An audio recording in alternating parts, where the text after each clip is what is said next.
கொண்டிருப்பது 24 நியூஸ் தமிழ்.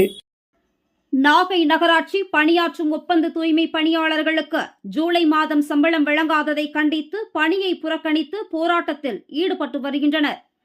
நாகப்பட்டினம் நகராட்சியில் 36 வார்டுகள் உள்ளது. இதில் நாள் ஒன்றுக்கு 10,000 கிலோ கணக்கான குப்பைகள் தூய்மை பணியாளர்கள் மற்றும் நகராட்சியில் ஒப்பந்த அடிப்படையில் பணியாற்றும் தூய்மை பணியாளர்கள் மூலம் அகற்றப்பட்டு வருகிறது.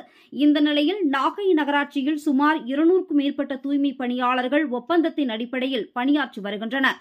அவர்களுக்கு மாதந்தோறும் சம்பளம் 10ஆம் தேதி வழங்கப்பட்டு வருகிறது. இந்த நிலையில் ஜூலை மாதத்திற்கான சம்பள தொகை இதுவரை வழங்காததை கண்டித்து திடீரென பணியை புறக்கணித்து போராட்டத்தில் ஈடுபட்டு வருகின்றனர். அவர்கள் மாதந்தோறும் 10ஆம் தேதி சம்பளம் வழங்கிட வேண்டும். மாதத்திற்கு 30 நாளும் வேலை பார்த்தாலும் 25 முதல் 27 நாட்களுக்கான சம்பளம் மட்டுமே வழங்குவதாகவும் ESI PF பிடிப்பதற்கான கணக்கு எண்ணை பாதி பணியாளர்களுக்கு வழங்கவில்லை எனவும் குற்றம் சாட்டுகின்றனர். வாரத்திற்கு 2 நாட்கள் அரை நாள் விடுமுறை வழங்குவதாக ஒப்பந்தத்தில் தெரிவித்தும் வாரத்திற்கு அரை நாள் மட்டுமே விடுமுறை வழங்குவதாகவும் குற்றம் சாட்டுகின்றனர். இதனை கண்டித்து நாகை புதிய பேருந்து நிலையத்தில் 50க்கும் மேற்பட்ட ஒப்பந்த தூய்மை பணியாளர்கள் மற்றும் டிரைவர்கள் வரிசையாக குப்பை ஏற்றும் டாடா ஏசி வாகனத்தை நிறுத்தி பணியை புறக்கணித்து தங்களுடைய எதிர்ப்புகளை நகராட்சி நிர்வாகத்திற்கு தெரிவித்துள்ளனர். 31 நாள் வேலை பார்த்தாலும் எங்களுக்கு 26 நாள் 27 நாள் 28 நாள் தான் சம்பளம் ஏறுது. கேட்டால் இங்கே சூப்பர்வைசர் என்ன சொல்கிறாங்க, நாங்கள் அனுப்பிட்டோம், மேலேருந்து போடுற சம்பளம் அங்கே தான் கேட்கல. அங்கே நாங்கள் யார்கிட்ட போய் கேட்க முடியும்? அது சரியான பதில் சொல்ல முடியாது. இன்னொன்று ESI போட்டுருக்காங்க. சரி நம்பர் கொடுங்கன்னா நம்பர் ஒரு சில பேருக்கு நம்பர் கொடுத்துருக்காங்க. நம்பரில் பார்த்தா ஒன்றுமே இல்லை, சும்மா தான் இருக்குது. அந்த ESI எல்லாருக்குமே கொடுக்கணும். வாரத்தில் 2 நாள் அரை நேரம் லீவு தரேன்னு சொல்லி ஒத்துக்கிட்டாங்க. எப்படின்னா புதன்கிழமை அரை மணி நேரம், ஞாயிற்றுக்கிழமை அரை நேரம். இப்போ ஞாயிற்றுக்கிழமை மட்டும்தான் அரை நேரம் பண்ணுறாங்க. அதே மாதிரி காலையில் 6 மணிக்கெல்லாம் வேலைக்கு வரணுங்கிறாங்க. ஒவ்வொரு நேரத்தில் நாங்கள் VIP வராங்கன்னு 3:30 மணி 4 மணி வரைக்கும்லாம் வேலை பார்த்துருக்கோம்.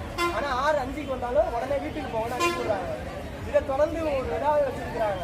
சம்பளத்தை எங்களுக்கு கரெக்ட் ஆகிட்டு 10ஆம் தேதி போட்டுட்டாலே எந்த பிரச்சனையே இல்லை. தொடர்ந்து இதே தான் செஞ்சுட்டு இருக்காங்க. 180 ஒருத்தர் எத்தனை நாளே கடன் வாங்கி சாப்பிட முடியும்? எங்களுக்கு பொண்டாட்டி இல்லையா?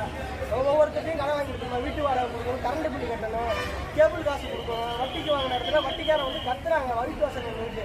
இதெல்லாம் எங்களுக்கு அசிங்கமாக இருக்குது. எங்களுக்கே அவ்வளோ அசிங்கமாக இருக்குது. சம்பளத்தை கேட்க எங்களுக்கு நாங்கள் வேலை செஞ்ச சம்பளத்தை கேட்க சரங்க பண்ணிட்டு எங்களுக்கு அசிங்கமாக இருக்குது. ஒவ்வொரு மாதம் போராட்டம் பண்ணி தான் நாங்கள் சம்பளம் வாங்குறோமா? கேட்காமலே போட மாட்டாங்கிறது எங்களோட கேள்வி. சேர்மன் ஒவ்வொரு வாட்டியும் சொல்கிறாங்க, நீங்கள் போங்கப்பா நான் வாங்கி தரேன். அவங்க சொன்னால் மட்டும்தான் சம்பளம் போடுறாங்க. சேர்மன் சொல்லும் போது உடனே சம்பளம் அன்றைக்கி சாயங்காலம் ஏறிடுது.